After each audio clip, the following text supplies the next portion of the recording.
Vinga, som-hi!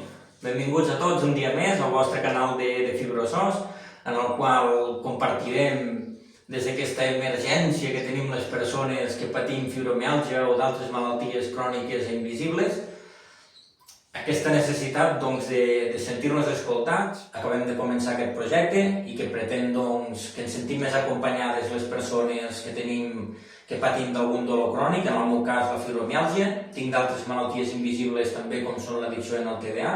Ja us ho he anat explicant una miqueta en els anteriors vídeos i sempre aniré reforçant una mica perquè tothom sàpiga qui soc i ens anem coneixent, no? Que crec que és positiu.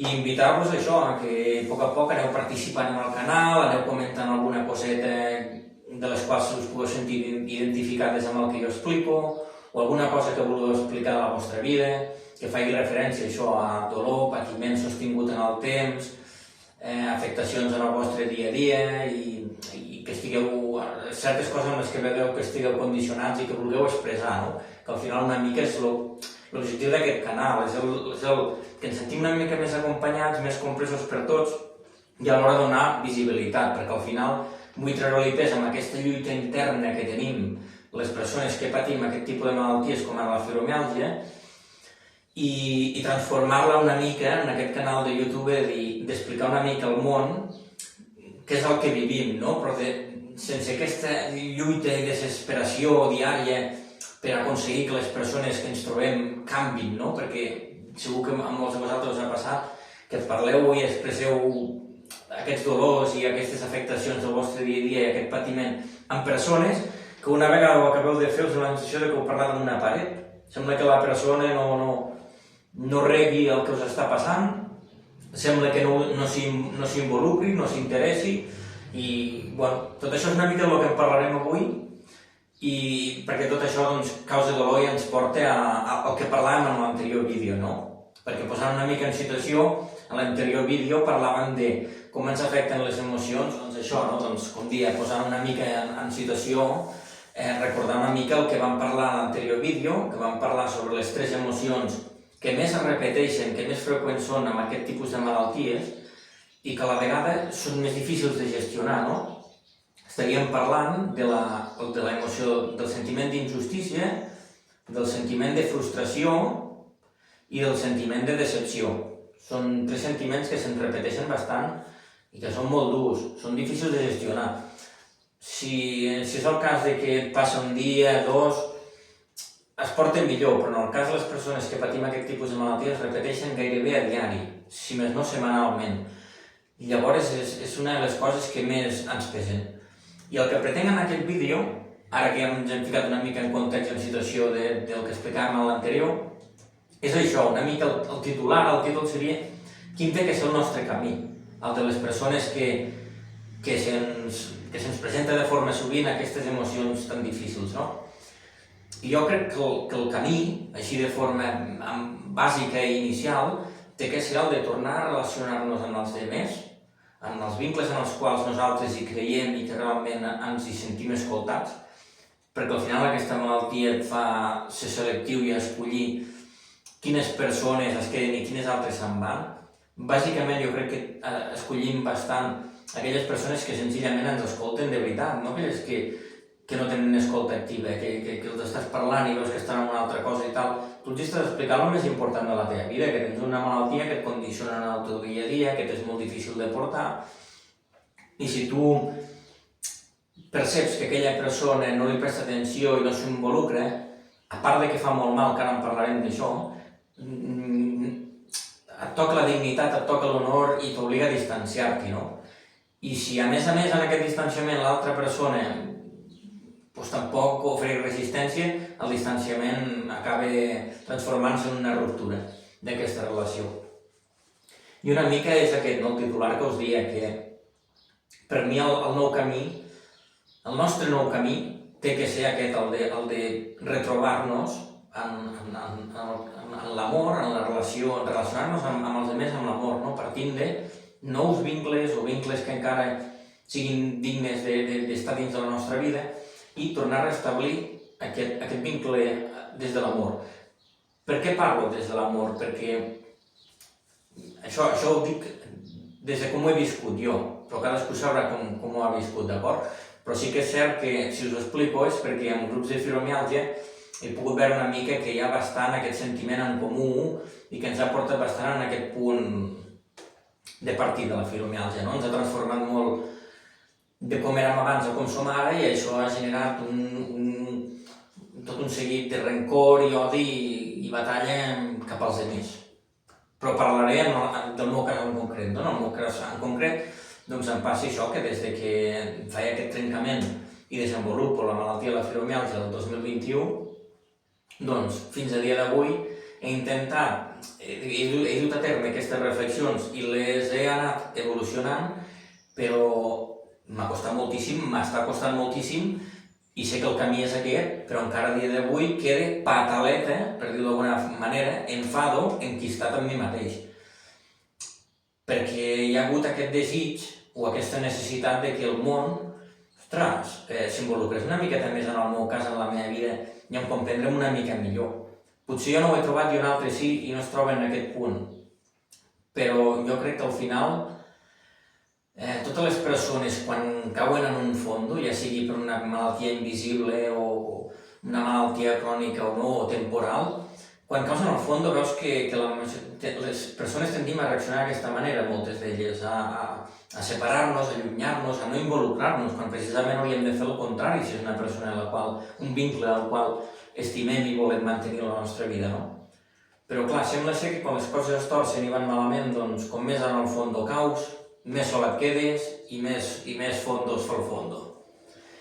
I clar, en la fibromiàlgia, en les malalties cròniques, a més, no millores. No m'estic comparant amb d'altres malalties, no són la nostra i les seves i la dels altres no és ni millor ni pitjor, simplement és la que és. I ens genera això, no? Que nosaltres tenim que anar fent aquest dol d'acceptar que ja no tornarem a ser els que érem, que hem de construir un nou jo, que no és que no puguem fer coses, sinó que les podem fer però d'una altra manera i adaptades, que tot això costa molt de digerir, però és la realitat. Jo no puc viatjar de mochilero a Perú, però bueno, puc agafar el cotxe i anar a començar un trajecte, estar 2 horetes amb el cotxe fent un trajecte i si ho necessito ja em quedo en un hotel un dia fins a recuperar-me i l'endemà torno a engegar i puc anar a descobrir nous racons. Bueno, són coses que s'han d'anar treballant, no? Però amb això vull dir que un ja es fa aquest treball personal. El cas és una mica que no tens aquest acompanyament dels altres, dels vincles que haguessis volgut que t'acompanyessin possiblement en aquest camí, no? I tot això ha passat perquè tenia que passar, i no passa res. Vull dir, a partir d'aquí es tracta de construir de nou. I per això realitzo aquest vídeo, perquè crec que és el missatge que vull enviar, que hi ha 2 reaccions, una la nostra i l'altra la dels altres. La dels altres no la podem controlar. Nosaltres simplement podem decidir qui es queda i qui no es queda en la nostra vida, però crec que el tema està amb els que decidim que es queden, tornar-nos a relacionar-nos amb l'amor, perquè sentirem que ens fallaran, però realment aquestes persones no acaben mai d'integrar què significa aquesta malaltia, com ho podem fer nosaltres. De fet, aquesta malaltia no integra el concepte ni els familiars que tenim a la vora. Molt menys ho poden fer amics que sí que ens estimen i que sí que ens volen escoltar, però no arribaran mai a entendre al 100% aquesta malaltia perquè és impossible si no la tens, així com passa amb l'addicció, amb el càncer o d'altres, no? Aleshores, jo crec que el nostre gran treball és aquest, de perdonar i deixar anar aquest quiste, aquest enquistament que tenim profund dins nostre, de que les persones ens han rechaçat quan més amor necessitàvem, per dir-ho d'alguna manera, o no ens han sabut acollir prou bé, i ja reforçar positivament aquelles que mínimament han estat i ens han escoltat, no? Perquè al 100% ja no existeix la perfecció i no cal esperar tant dels altres. I jo crec que aquest és el camí, no? El poder tornar a adreçar-me amb els altres amb amor i perdonar aquesta...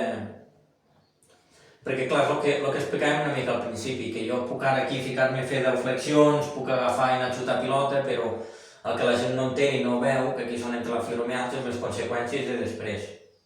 I per això us explicava, no, que a vegades sembla que parlis amb alguna paret. Jo a vegades vaig al gimnàs, quan més o menys me trobo una mica bé o no tan bé, aquí ja escullo l'activitat. A vegades vaig a Mio Reset, que és una activitat en la qual treballes molta estona a la relaxació i moviments i contractures, per dir-ho d'alguna manera, perquè a vegades penso que no són contractures, que són dolors que tinc que a vegades vaig al fisioterapeuta o a l'osteòpata i no m'ho curen, simplement per mi és un espai d'autocura, en què sento que em fa coses que em fan sentir millor, però demà m'aixeco igual amb els dolors empitjorats, si hi ha un canvi de temps o si no dormo tan bé. Vull dir que al final tampoc no em canvia la història. Però això que us dia, no? Que conversant a vegades amb persones marxo amb el dol de sentir-me molt incomprès.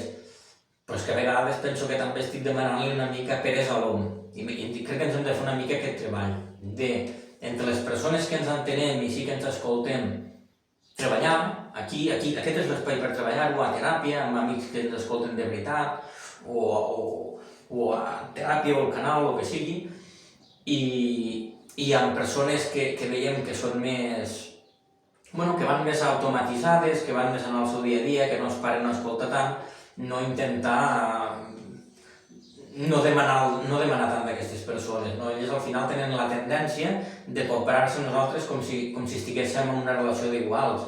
Estàvem en una relació d'igual abans, però ara no.